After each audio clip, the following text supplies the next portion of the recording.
ഈശോയിൽ സ്നേഹം നിറഞ്ഞവരെ, ദാനിയേൽ പ്രവാചകൻ്റെ പുസ്തകം 2-ാം അധ്യായത്തിൽ നെബൂഖദ്നേസർ രാജാവിനുണ്ടാകുന്ന ഒരു ദർശനത്തെ നാം വായിക്കുന്നുണ്ട്. അതിപ്രകാരമാണ്. രാജാവ് ഒരു സ്വപ്നം കാണുന്നത് ഒരു വലിയ പ്രതിമയെയാണ്.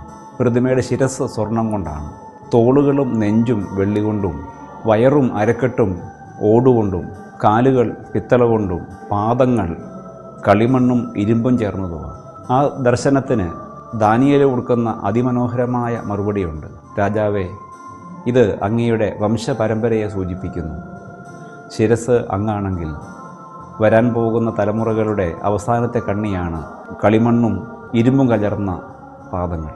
പ്രിയമുള്ളവരെ, ഈ ദർശനം ഈ നോമ്പുകാലത്ത് നമുക്കും ധ്യാനത്തിന് വിഷയമാക്കാവുന്നതാണ്. സുവർണ ശിരസ്, സ്വർണം കൊണ്ട് നിർമ്മിതമായ ശിരസ് ഉന്നതമായ ആദർശങ്ങളുടെ, തീരുമാനങ്ങളുടെ പ്രതീകമാണ്.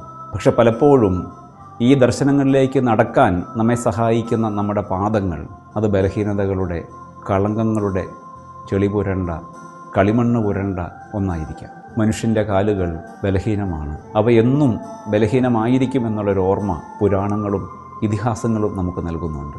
കാലിൽ അമ്പേറ്റ് മരിക്കുന്ന കൃഷ്ണനും, ദുർബലമായ കാലുകളോടെ നടന്ന ധീരവീര ശൂരപരാക്രമിയായ അക്കില്ലസും, ദുര്യോധനൻ്റെ ദുർബലമായ തുടയും ഒക്കെ നമ്മെ പഠിപ്പിക്കുന്നത് നാം എല്ലാം ദുർബലമായ കാലുകളുള്ളവരാണെന്നാണ്. നമുക്ക് ഉറച്ച നിലപാടുകൾ വേണം, ബോധ്യങ്ങൾ വേണം.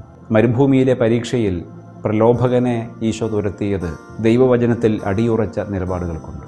ദൈവത്തോട് ചേർന്നെടുക്കുന്ന നല്ല തീരുമാനങ്ങൾ ഈ നോമ്പുകാലത്ത് നമുക്ക് അകമ്പടിയാകട്ടെ. നന്മകളിൽ നിന്ന് നന്മകളിലേക്ക്, പുണ്യങ്ങളിൽ നിന്ന് പുണ്യങ്ങളിലേക്ക് നടക്കാനുള്ള ഉറപ്പ് നമ്മുടെ പാദങ്ങൾക്ക് ഉണ്ടാകട്ടെ.